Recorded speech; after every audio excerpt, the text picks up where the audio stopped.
Hi, class. So this week, we were reading about uh, moving your business into an international market and how do you stay on top and afloat with your business for the long term, regardless of external factors and risks, things like currency fluctuations, political instability, or supply chain disruptions.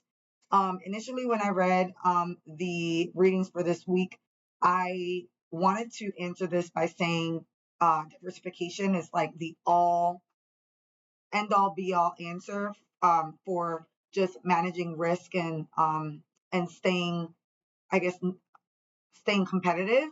However, after reading chapter 9, I learned that there are additional tools and strategies that companies can implement in order to be successful in international markets as well.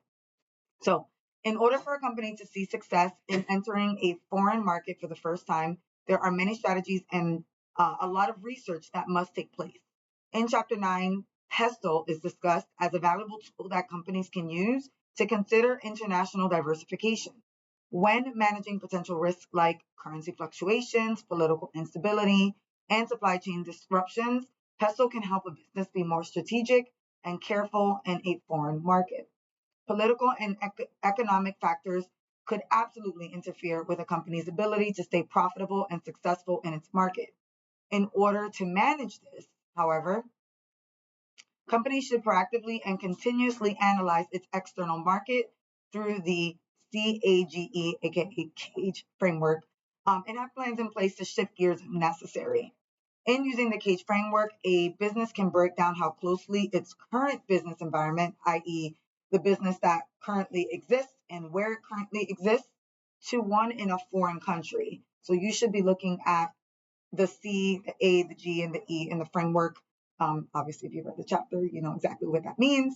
But you should be looking in all of these areas and use PESTLE in addition, right? And you really should be doing this prior to moving your business into an international market. However, I do believe that businesses should be continuously analyzing their external environment to ensure that it's safe from any potential changes. Um, so, in a scenario where supply chain is disrupted, businesses should diversify so that if a brief halt was needed, the overall business could still thrive. Honestly, though, diversification could really be the security blanket that all businesses could use in any of these scenarios because no business is exempt from external factors.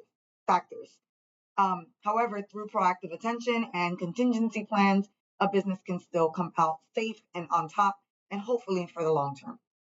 Thanks for listening.